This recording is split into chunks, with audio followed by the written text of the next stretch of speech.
हदीस में जो लोग आपसे मंसूब करके बातें बताते हैं, वो बात अगर साबित हो जाए, मेरा ज़हन मान जाए कि वो आपकी बात है, तो फिर तो उसका इनकार मुझे दीन से खारिज कर देता है।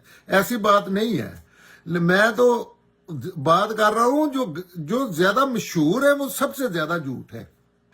जी जी प्लीज। ये समझ लें कि रसूल अल्लाह की बात दीन के मामले में कुरान की बात है। कुरान जितनी अहमियत रखती है, लेकिन जो बंदे बता रहे हैं क्या ये रसूल अल्लाह की बात है?